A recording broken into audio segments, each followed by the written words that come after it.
Madam Rahayu Buang, Vice Chair of the Malay Heritage Foundation, MHF, and dear esteemed guests.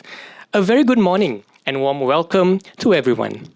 First and foremost, we'd like to extend our heartfelt gratitude for joining us on this beautiful Saturday morning for yet another enlightening installment of the Sembang Ilmu Plus lecture. I am Tauhid, your MC for today, representing MHF. Today marks the fourth Sembang Ilmu Plus lecture, where we explore ideas and perspectives on how arts and cultural heritage can serve as a vital bridge and unifying force, fostering a deeper understanding and cohesion among Singaporeans. Indeed, we have delved into an array of themes in the previous sessions. The inaugural Sembang Ilmu Plus lecture, titled Art and Heritage for/in Society, took place on June 18th last year at the Arts House. The second session, entitled Recreation of Heritage, Looking at the Past for the Future, took place early this year on 28th January at the National Library. And just a few weeks back, we held the third session, Community Building Through Cultural Arts at the Aliwal Arts Centre. And today, ladies and gentlemen, we are all back for yet another intriguing forum entitled Language and Our Worlds, a forum on the power of language to shape our lives. Our heartfelt thanks to all participants for your unwavering support of this series. Special mention to Andika Warisan Temasek Foundation for supporting all our SIP Plus sessions. And without further ado, I guess it's time for me to introduce our guest moderator for this morning, Ms. Shireen Marican. Ms. Shireen is a cultural manager, systems thinker developer, and educator, motivated to advance cultural engagement with people, institutions, and organizations and individuals to co-create strategy and Ms. Shireen works with organizations and individuals to co-create strategy and practice for global critical and social issues through her consultant role at Desire Lines, a consultancy providing strategic advisory on organization transformation, program design, and cultural spatial strategy, and is also an adjunct lecturer and also holds a adjunct lecturer position at LaSalle College of the Arts. She has a very long bio, by the way. She was also awarded the Platform Curatorial Projects Awards in 2019 by NTU Centre for Contemporary Arts, an affiliation of the Nanyang Technological University in Singapore, and received the Teman Warisan or Cultural Heritage Ambassador Award in 2022 by the Malay Heritage Foundation. Ladies and gentlemen, let's give it up for Ms. Shireen Marican.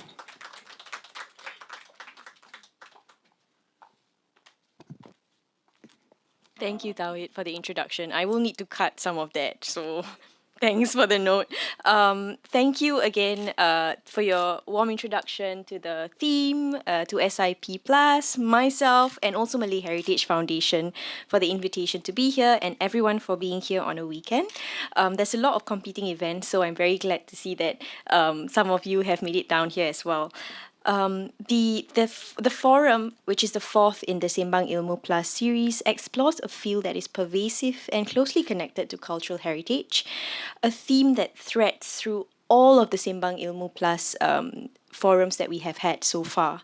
This edition's theme, Language in Our Worlds, focuses on the role of language in shaping the human experience and culture. And language has always been a fundamental part of the human experience, and it forms the basis for healthy connections, collaborations, productive interactions, and also knowledge transfers.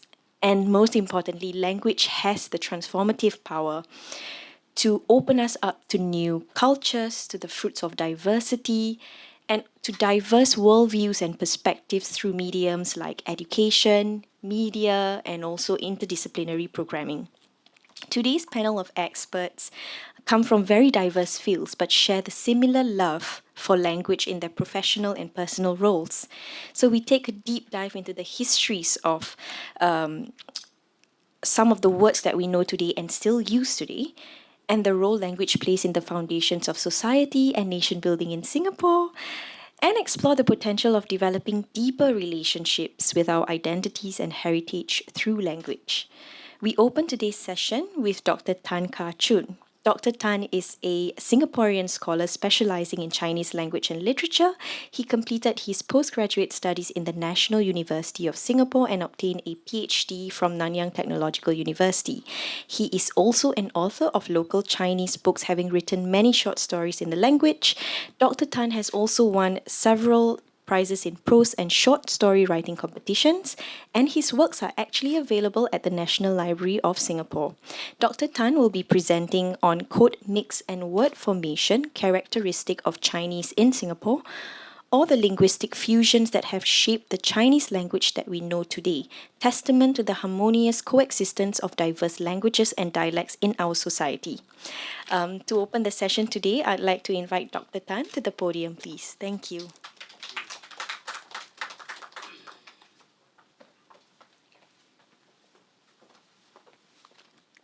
Hey, hi, good morning, everybody. Can you hear me? Okay, sure. How?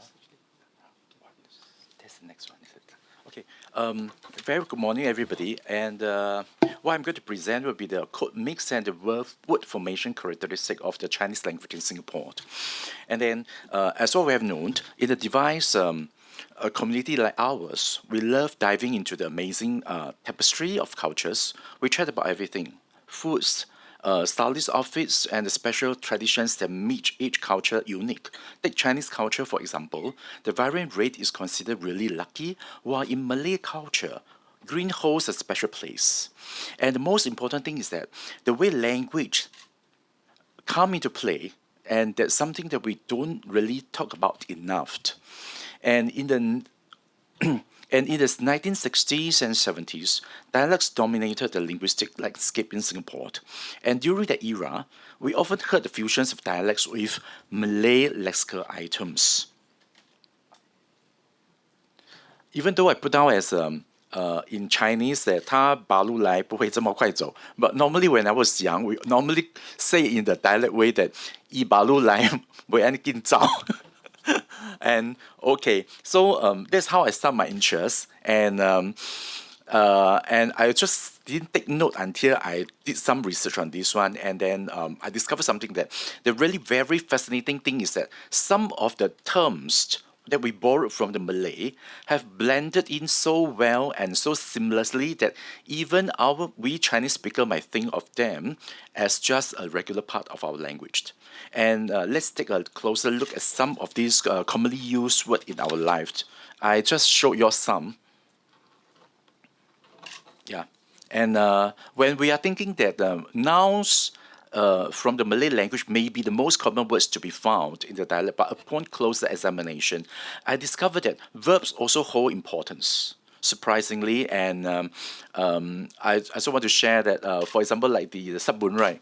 I didn't notice that sabun is a Malay word until I went grocery, doing some grocery with my Malay friend, and then I heard my friend say that, okay, they are going to buy sabun, and which made me reconsider about, sabun is actually not a dialect word. And then when I was doing, because I'm for this the past few years, I'm focusing in doing the literary language of the Sinophone Malaysian literature, and then I discovered one thing that because I calculated about what the terms they have been using, and to my surprise, I come across one term is called mopping, and then all along I thought mopping is a Hokkien word. Then here because the writing is very strange, so I went into some investigation. Then did I realize that mopping is actually a Malay word. Yeah, and I'm very fortunate to have come across in the Malaysian Chinese article discussing about common Malay words they have been using. But just bear in mind one thing, because in Malaysia, Malay seems to be quite common, but not in Singapore. So that's what I found. And for the adjective, right, correct Malay word is from from one of my colleague, Dr. Saida. She told me it's supposed to be said as baharu. But in Chinese, we normally shorten it and say baru. And there are some also, but I would like to say that I'm not really sure whether they're actually from the Malay or Malay language actually adopted it from the Hokkien. And for example, for this one, the liam wan. And is which may be from a Malay word, the jamban. But actually, this one, I really not sure. So actually, why I'm coming here today is that I also want to extend an invitation to all the Malay language experts out there. How about we team up for a creative research venture and find out more? Actually, because language itself, the influencing is a two-way traffic. Then besides, I need to find out more how the Malay language influenced the dialects in Singapore in the past. Then what about dialects being influencing the Malay terms? I mean, because my Malay is very bad. And so another one would be this. In the past, we call the Dr. Lokun. And then I suspect, I'm not sure, I only say I suspect. And could it be possibly derived from this Malay word Dongkunt? Not sure. So that's why I put below. And so we also have to know English was also a dominant language in Singapore during the 1960s and 70s. And dialects had incorporated some English term. But what's integrating is the pronunciation of these terms. And the pronunciation of Malay terms was generally accurate from what I see.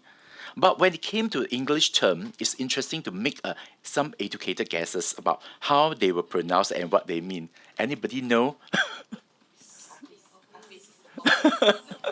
And the first one is office. And what about the second one? Passport. Passport. What about the third one?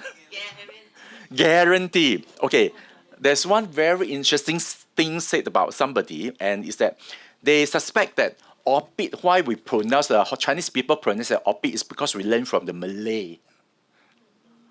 That's what they say. But this one need to do some investigation.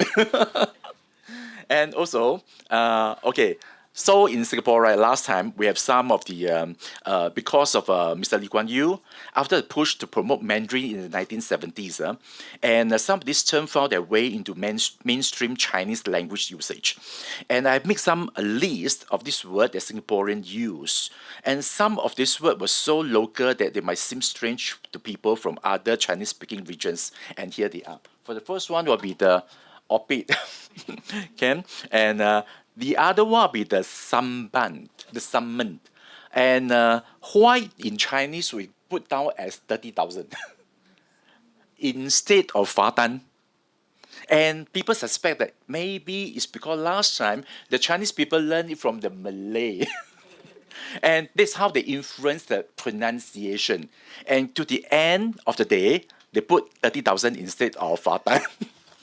And also the license, they can't pronounce it very accurately, so they pronounce it listen. Yeah, and listen, last time in the olden days literature, they put out as listen instead of 制造. And also that the pickup, we all know, right? The PRC people also find very strange, what is pickup? Yeah, and also the poki, something they have not seen before. And besides this, and the Chinese people also have recreated some of the term. And for example, like 大耳窿. Okay, later on, if we have time, then I can share with you how did the 大耳窿 come from. Not from Malay. And the other one is 主屋 own created one. And the other one is the 大牌. 大牌 actually, originally we have the 大牌this term, but it means big shot or playing a big role. However, in Singapore, what does 大牌 mean? The block number. So we actually expand the meaning of the term. There are a lot more actually, but because of the time constraints, so I'm going to share with you some. And this just to share a little bit more. Last time we always say that how the dialects actually influence the Chinese language in terms of the sentence construction. But nowadays, I find it quite skeptical. I feel actually the student, why they speak in such a way is because they are being influenced by the English language. And for example, like to pay up. All along, we say pay up, right? But in Chinese, in Mandarin, you call 还钱. You go and buy something, then you always say that 我要还钱. But actually in Chinese, when you say you 还钱 means you owe somebody's money. You should be the correct way to say it should be 给钱或者付费. And also that the other one is the adverb. Adverb in the Chinese language never come after the verb. However, in Singapore language, we often discover that the adverb will come after the verb, which means 你来先,你走先. I always jokingly telling my student, you cannot just tell people 你死先. Adverb supposed to come in front of it. But why? Because last time being influenced by the Hokkien or the Cantonese, yes, adverb come after the verb. But nowadays, because of the English language they use so commonly, it might be the other way around. Because our youngster cannot speak dialect. Okay lah, me too lah. And okay, now I would like to share also the discussing about the lexical item found in Singapore, right? It is also crucial now to overlook the distinct methods by which they are being created. And the lexical item can be formed in various ways, with a primary influence coming from Malay terms and dialects.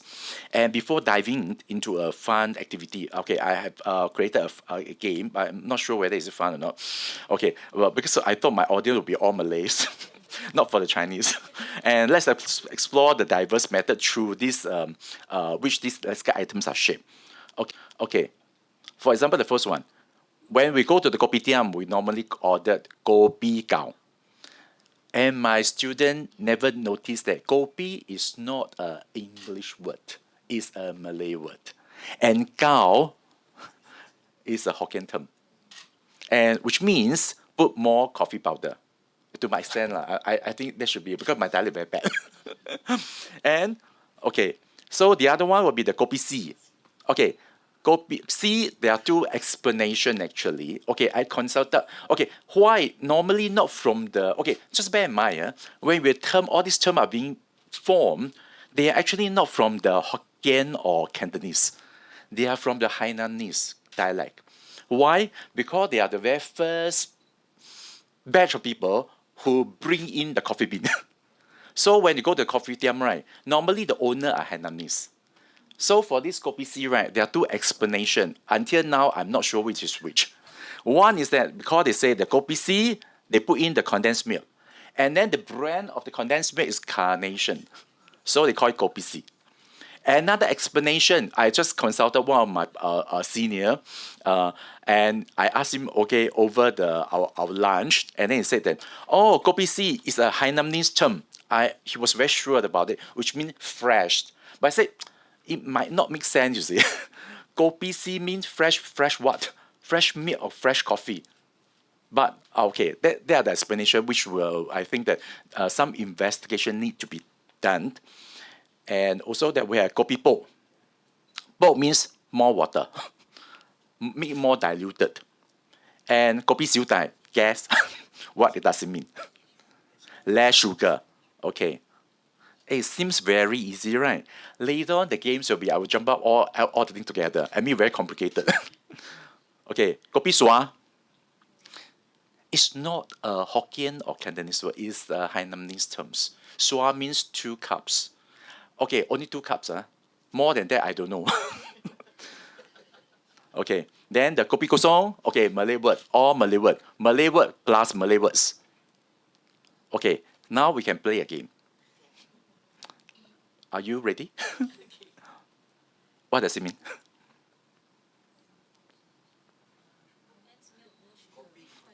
Condensed milk. Kopi with condensed milk, no sugar.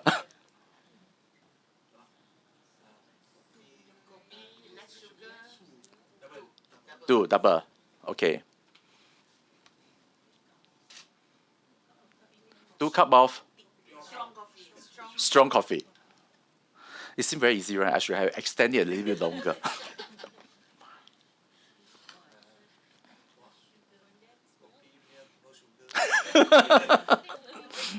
Because I was being subbed my teachers, because my dialect was very bad. There was a day that we met up together with all some of my ex-NIE lecturer, and then our teachers actually we sat together and they say, okay, yeah, the younger one, go and order the coffee. Then I said, what? I was taking order. What do y'all want? They give me all these things. I said, wow. I said, I was so confused that to the stage I got to write it down. Okay.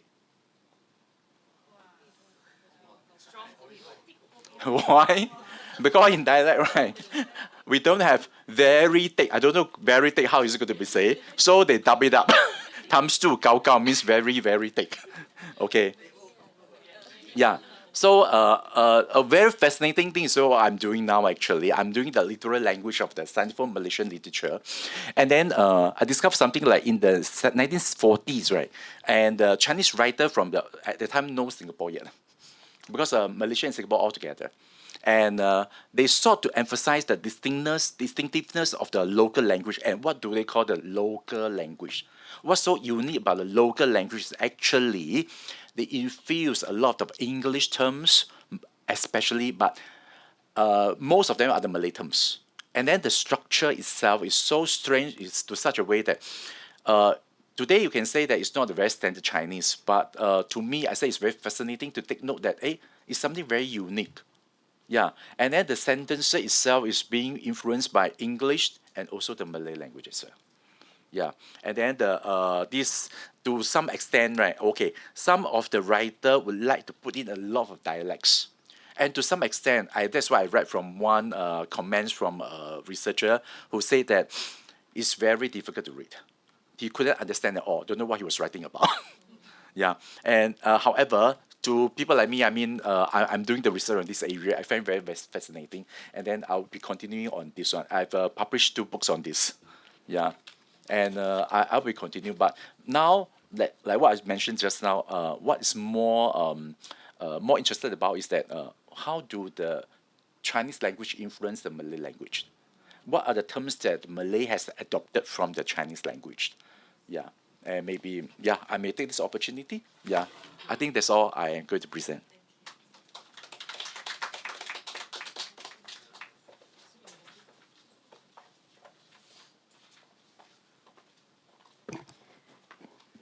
Thank you, Dr. Tan. I think it was so interesting as well just to listen as to how origin words or some of the lexical terms that we know today reinforces the blending of culture in our Singaporean society. Our next presenter comes from an adjacent field of media and communications that has language central to her core work. Joining us today is the highly experienced and bilingual radio and television producer and presenter, Miss Isadora Mohamad, who has landed executive roles in very high-profile events like the National Day Parade live commentary, the Singapore general elections, and also oversaw the Warna 94.2 and Ria 89.7 FM radio stations. She has also led the Singapore team in producing cross-country programs in collaboration with fellow ASEAN broadcasters from 2003 to 2016. Her advocacy for Malay language has also seen her membership in the Malay Language Council and then the Malay Language Learning and Promotion Committee.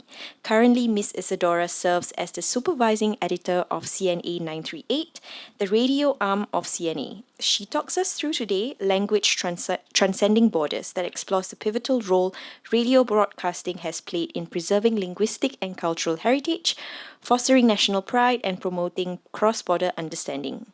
Ms. Isadora, I'd like to invite you to the podium, please. Thank you.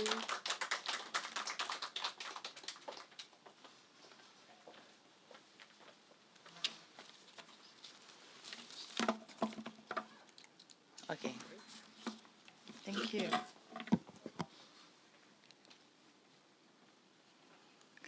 So good morning, Madam Rahayu Buang, Vice Chair, Malay Heritage Foundation, Fadli, who's with MHF but was my colleague and student.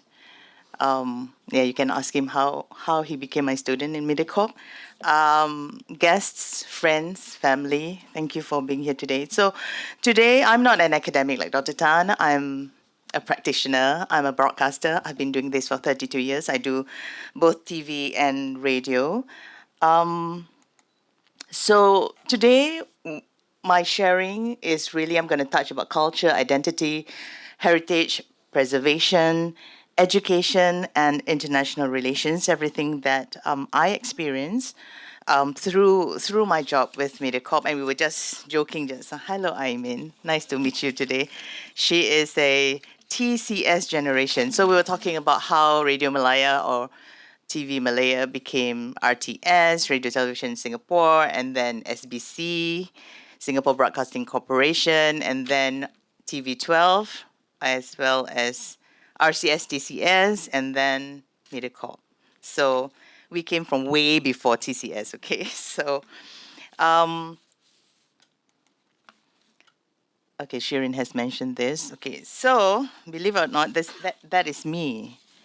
But why I chose this photo is because that is me and Malaysia's pop princess, and now she's no longer princess, I think she's a queen. That's Siti Nurhaliza. So this came from the year 2000. I think this also will explain why when then you will understand why I kind of shift between Warna, Ria, and then 938 Live, and then now I'm with CNA, is because this is in the year 2000.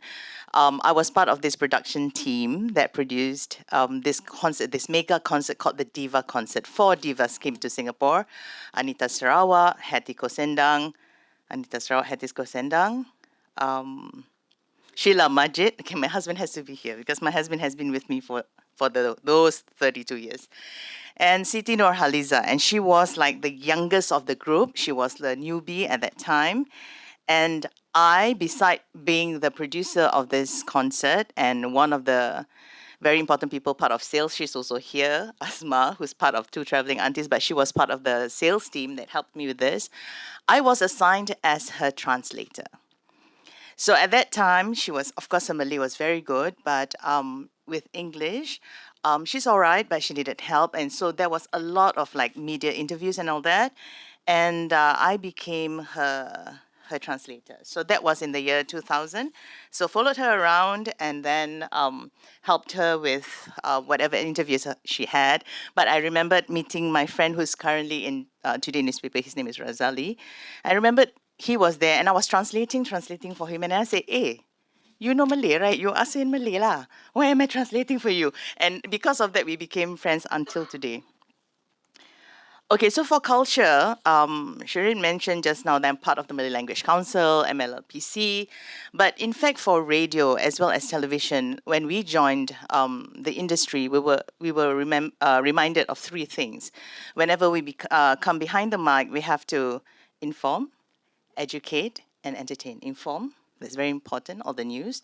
Educate, well, at least for me, to make sure that people understand the language and culture and heritage, and then entertain. So entertain is like the last bit, okay? So I find that last time the activities for language and heritage, it was richer.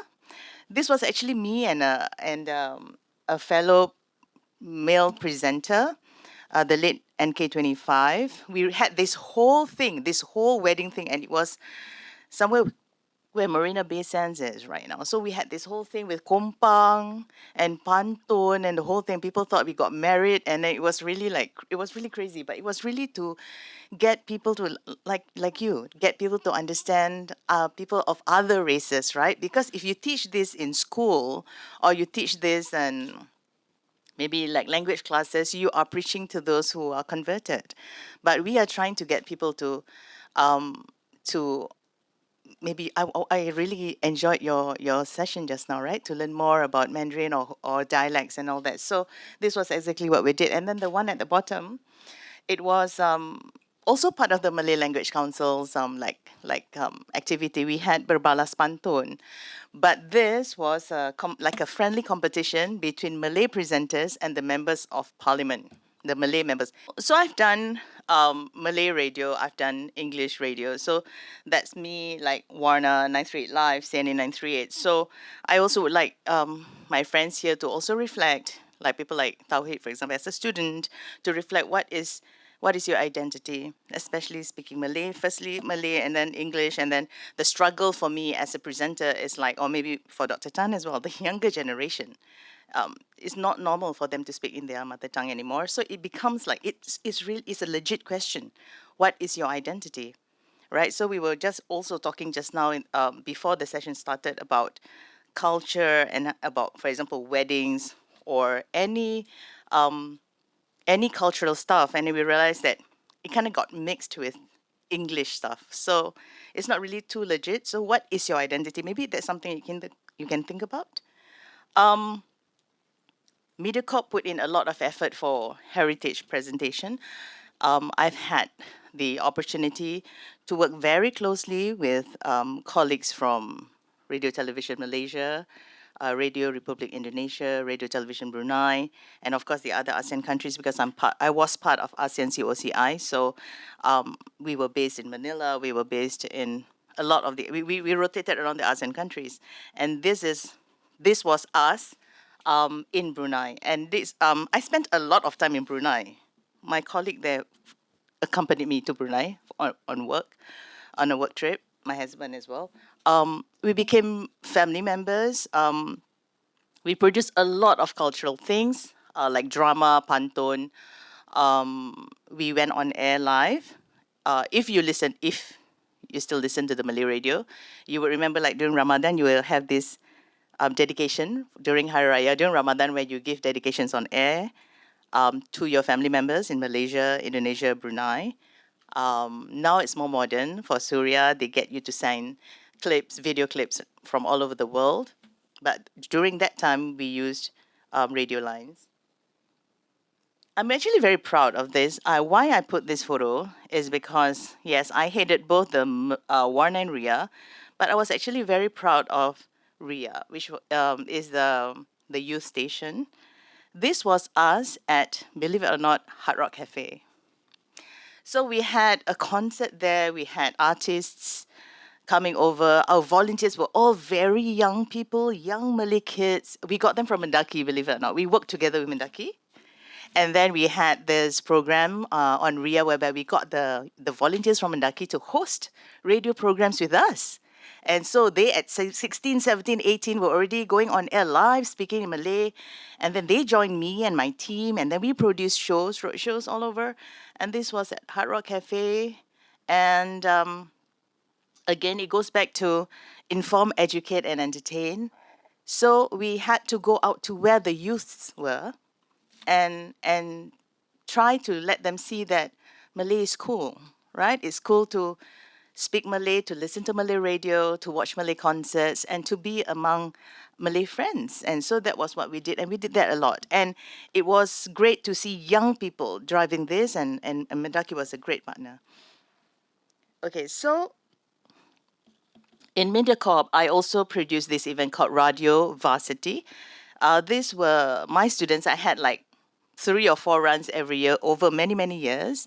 And they comprise people from all walks of life. They were students, professionals, people who wanted to be presenters. And these sessions were really for people who were very serious about improving the command of Malay language, to increase their confidence speaking in public in Malay, or to be given a shot to be a presenter. So I did this a lot. Basically, those who maybe did not go to poly or uni to study the Malay language, but they came to my sessions to learn the Malay language, and besides this, I also went to schools to teach the Malay or to prep students, especially for like O levels, for the oral exams. So we train them how to read, how to speak confidently, and how to ace the exams. So that was something that we did a lot, and I think Singapore Media Academy is still doing this. Okay, so how do we teach and learn languages again? This was me and Suhaimi Yusof. We were the live commentators for National Day Parade. And National Day Parade, doing it live for 2 to 3 hours non-stop is not an easy feat, especially when the minister starts coming in. When they start coming in, you have to recognize them, their names, and all that. And you no more translating in your head. You really need to know how to speak on the fly. And it takes a lot of training, but I always get very excited when I hear new voices doing this, because it's not only for Singaporeans, it's also for our neighbors to listen to us or to watch us, and now the world. So I always tell my fellow younger presenters to aspire to be an NDP commentator. So you really have to be, because I was on radio and I was also a television news presenter, but to speak live for 3 hours on national TV, that is something you have to aspire to be if this is what you want to do. Okay. When we lost the greatest person in Singapore, Mr. Lee Kuan Yew. I was part of this team that, how do I put this? He was sick, he was unwell for a long time, and we were already preparing for the 7-day state funeral. But why I chose this is because that was a period in my career where I saw myself having to produce such a high-profile event in 2 languages. Because at that time, just before that, I was with 938 Live, so I was producing the ops sets, the clips and all that, with the voiceover talent Ramesh Panikar in English, and for the Malay set, I was the voiceover talent. So it was really when we lost it, it was a very sad period, but it was also done with so much love, so much commitment, so much respect. And Minister Yaakob Ibrahim then, he came over and met the team responsible for producing the content, right? So again, we did this. I think, of course, the whole of Singapore did an amazing tribute to him. But for me personally, I felt like my team, everyone was so meticulous and careful and respectful, and the word is love. There was so much love, and you agree with me, right? When something comes from love, the language changes, right? Because you love that person so much and you respect that person so much, and so of course it's so different in producing this. So again, I said inform, educate, and entertain. So another thing that radio did was we promoted language through music, through music, and we look at songs that have great lyrics, right? That are, I don't say purists, but acceptable. So we did that. We produced this was part of a compilation of horror stories before we left Caldecott Hill, because it has a lot of horror stories. And this was the theme song. And it became one of the very popular songs among the Malays because they were enjoying that series. But we were happy because we were getting listeners to listen to Malay songs. So that was very important for us. In 2017, I stepped out of MediaCorp to join the lifelong learning industry to help Singaporeans, especially those who have lost their jobs, or especially those who were struggling to upgrade themselves, reskill, and hopefully through training needs analysis, match them to a new job. And I find that for that, if you knew dialect, it was amazing. Because especially when we helped older Singaporeans, colleagues who knew dialect were more effective in helping those group of Singaporeans who need help. And as for me, I found that, speaking to your contemporaries, speaking to younger people like Aimin, and speaking to the older generation, they need different techniques. And this job required me to practice a different style of speaking and using the language, which I find is you're more sensitive when you talk to the older generation. Try to understand what they like, what they don't like, and then we use that on them. You can see your GM here, GM Malay Heritage Foundation here. Can you see or not? Can see? Why I chose this? Okay, I chose this because, we graduated from Wee Kim Wee School, Master in Mass Communication, but one professor really left a lasting impact on me. His name is Dr. Kanaga, and he mentioned he had this class, or he wrote papers on dangdut, the dangdut music and the Indonesian people, and how you can spread messages through music. And again, it was maybe it resonated with me because I'm a broadcaster, and so I understood what he was talking about. And I found out, wow, someone who doesn't know the language, but really learned it to try to understand how language can be so effective. And from language you learn culture, from culture you learn heritage, and from that you connect with a group of people. So international relations, like I mentioned to you, I work with our neighboring countries as well as ASEAN. This was one of the biggest award show produced by Warner Ria and Surya. It's called Anugerah Planet Music. It was broadcast live. Singapore, Brunei, Indonesia, and Malaysia. And the reason why I chose this is we naturally it was produced in Singapore. Our presenters speak in Malay, and then we had feedback from our Indonesian's counterpart because they said, "Why do you keep saying pengacara? Pengacara is a host. Why do you keep saying pengacara? Because in Indonesia, pengacara is a lawyer, right?" And then we were having promotions and we said, oh, this is percuma free, right? This is percuma, this is percuma, this is percuma. And then they said, why do you say percuma? Because percuma in Indonesian language means, oh, perkara ini percuma. Like, I've done everything for you. Percuma saja. Means it's a waste of my time. It's a waste of my effort. And so because of that, we started being more refined in using words that could cut across all the four countries, like words that all the four countries can understand. And it takes a lot of effort in scripting, right? Especially for the script writers, because now it's really it transcends borders, right? So I found like, okay, so now we have to think of all that, or else they will get confused, because they really thought we had lawyers as presenters. Yeah.